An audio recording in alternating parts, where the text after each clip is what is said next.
Good morning, everyone. I hope you're well. I hope you're keeping cool. Welcome to Bitesize. This is our penultimate Bitesize of the academic year, and we are joined this morning by Head of Teaching, Learning and Skills, Errol Seaman, and he is going to look at some cool induction activities for you. So over to you, Errol. Thank you, Sarah. Good morning, all. Welcome to this scorching hot Wednesday. As Sarah said, this is about induction activities, which can be used to facilitate interaction and engagement with your learners.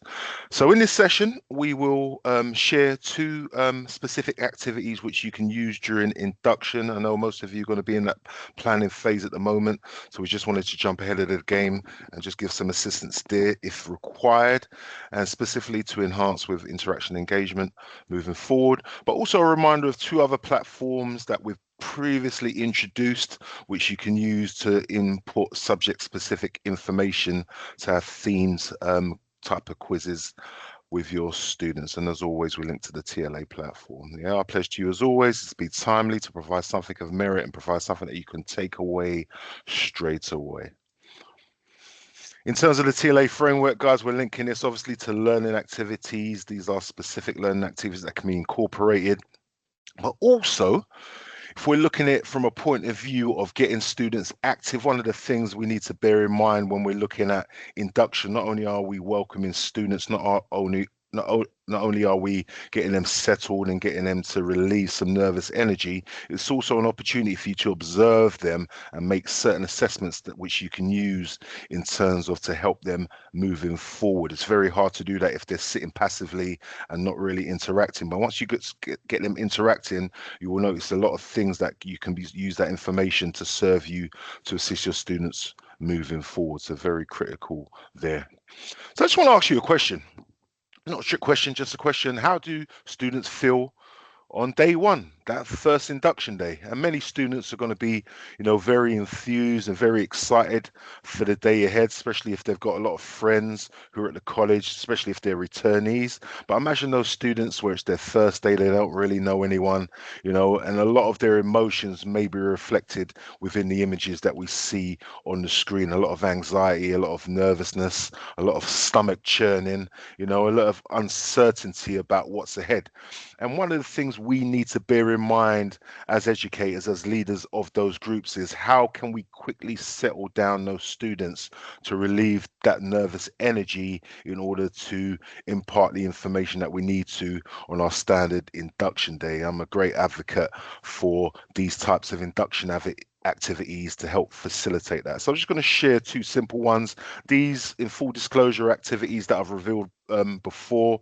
One in particular, or actually three of them in particular. There are previous bite size, but it's just a reminder if you're struggling for ideas moving forward for your induction activities. What we want to facilitate, obviously, and assist the students is this sort of energy that you see in these images: collaboration, communication, smiling, conversation, shared focus on a particular task, where we get the students to kind of forget the fact that they don't know each other, or it's the first day in a new room, and they're able to share that infused sort of energy and to facilitate it.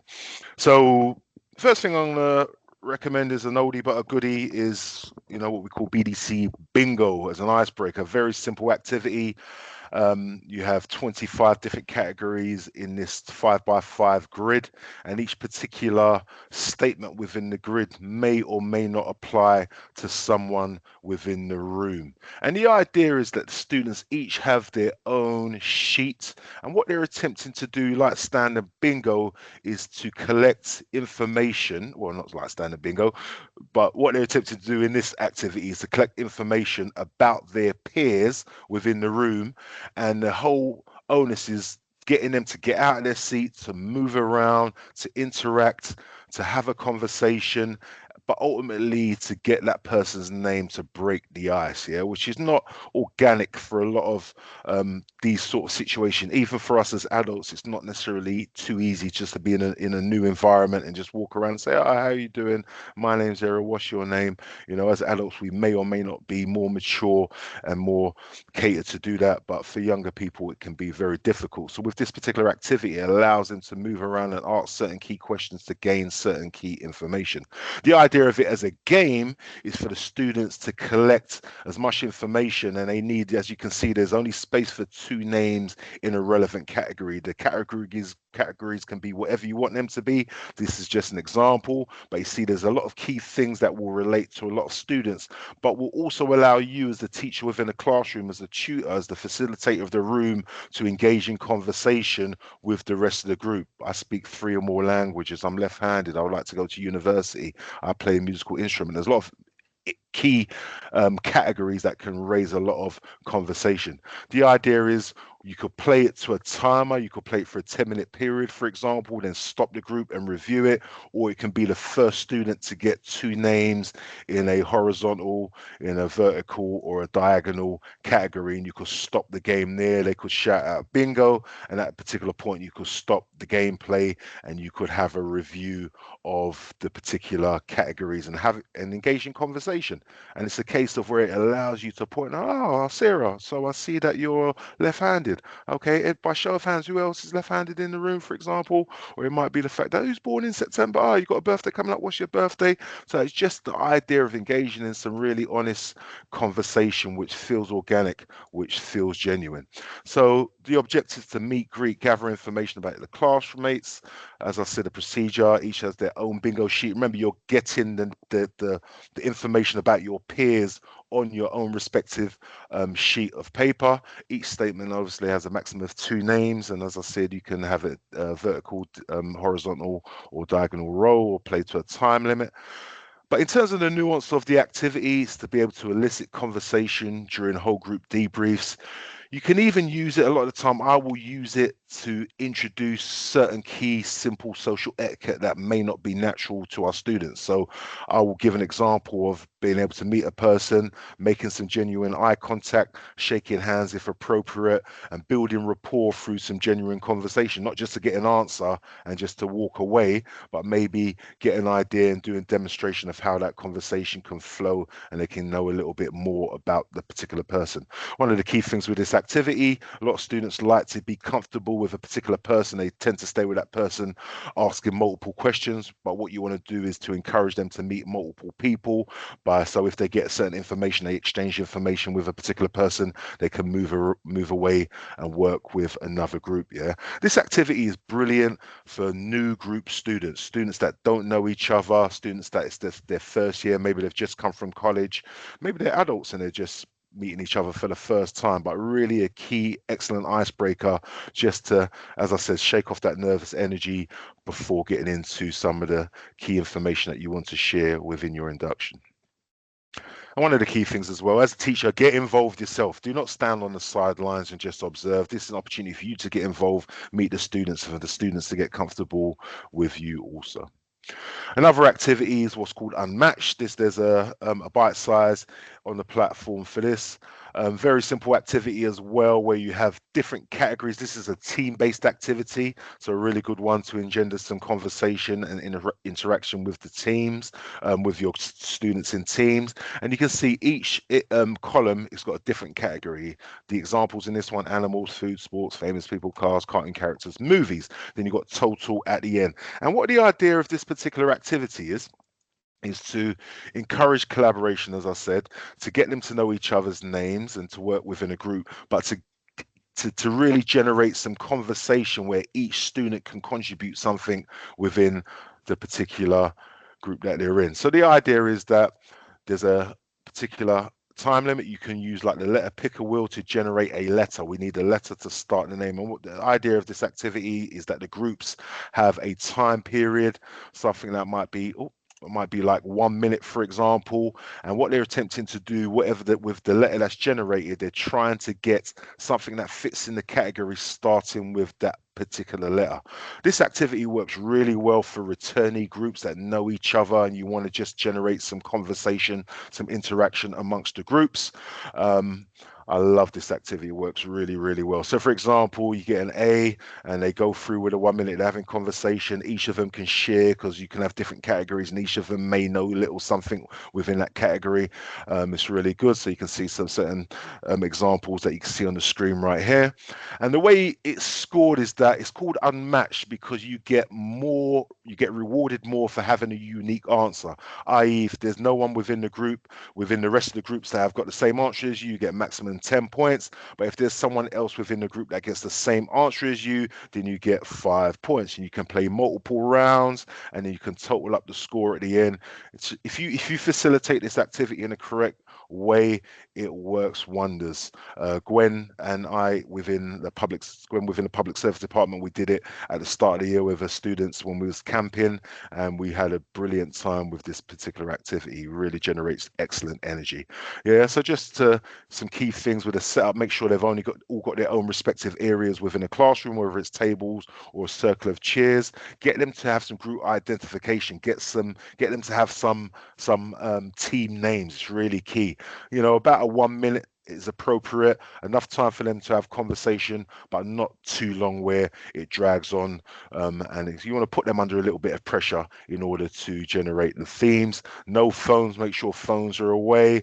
And when you're doing the answering of the questions and reviewing it, it allows you to select multiple people to get them involved. And if it is a new group you choose to use this activity with, to get to know people's names. Some old ones as well. So just in conclusion, you may want to do some subject specific work with your learners at a certain point within the induction. So you want to maybe to quiz them on certain key themes that relate to your particular subject area. And there's 2 platforms that are also got bite-sized trainings. One of them was the £1,000 drop activity. So please check the platform for a review of that. You can input your own subject specific questions, have 4 multiple choice answers. This game is excellent. If you don't know the £1,000 drop, remember the idea is that the students have £1,000 in this example and they have to wager some of the money on the correct answer, or they can split it across multiple answers if they're not sure. So it's being able to have that conversation, that negotiation amongst their group, and being able to hopefully survive until the end with the most money related to it. Yeah, so it gives you an opportunity to really just to divulge certain aspects of your course, or if it's a second year returning group or a group moving from level 2 to level 3, for example, to do some review of content that they learned in the previous year. And the other one is the Who Wants to Be a Millionaire platform that Matt Davis in Brickwork shared with me earlier in the year, and was able to do a training with it. Again, most of you will be familiar with the Who Wants to Be a Millionaire game. Similarly, you can use this as a platform for subject specific questions that you can utilize within your induction. So I just want to finish up with a quote of the day. The best way to predict your future is to create it. And it's quite a profound statement, because when we're looking at being able to take our learners on a journey from the start of induction in September all the way through the year, there's certain key success indicators that we want to generate. There's certain levels of development that we want to incorporate within our student from a skill perspective. There's certain social etiquette and social norms that we want the students to improve upon. And it starts in induction, and we have to start with the intention of what we're doing going forward. And if we don't really take the opportunity to really divulge and to focus our students in from day one, getting the ice broken, getting them comfortable, getting to know them, building relationships from that day. The relationships allow us to make genuine to give them genuine feedback, to give them honest conversation, to help them to move forward for success in the future. So start with the intention of being successful with your class, and everything will flow from there. So Sarah, I'll hand it back over to you at that point. Perfect. Thanks, Errol. What a great refresher of some really cool induction activities. And like you say, it's just super important, isn't it, to start in the right way and in a fun way that's going to get people motivated. A few questions for you, Errol. So Saeed has asked, could you use the bingo game that you spoke about at the beginning to play a game of Guess Who? And I'm kind of saying, I like that idea. And yes, you Brilliant. can. Yeah, sorry, that's excellent actually. I might create a different activity out of that. That's a great idea. But yeah, Yeah. be creative if you've got other ideas with it. Guys, these are just examples of activities that can be utilized. So feel free, if you don't think they fit how you like to do it, then find other things. But these are just some activities that I have used in the past that have been successful that can be utilized. But Saeed, that's a great feedback. Thank you. Yeah, obviously. And if you create that, so share the template with us. That sounds amazing. And our lovely Sylvia is saying thank you, Errol. These are great activities, and we can also use them for end of year. And to that end, please can you send out the templates for everyone? So if people did Absolutely. want to wrap up their classes and their courses with some fun, engaging stuff, they can do. Absolutely. I'll send those out today. No problem. Perfect. And that's it, guys. I hope you enjoyed the session. Stay cool. If you want to come up and speak to us, please do. Even if you just want to use our air conditioning for the day, you're more than welcome. Anyway, guys, take care. Have a great day, and we will see you soon. Bye.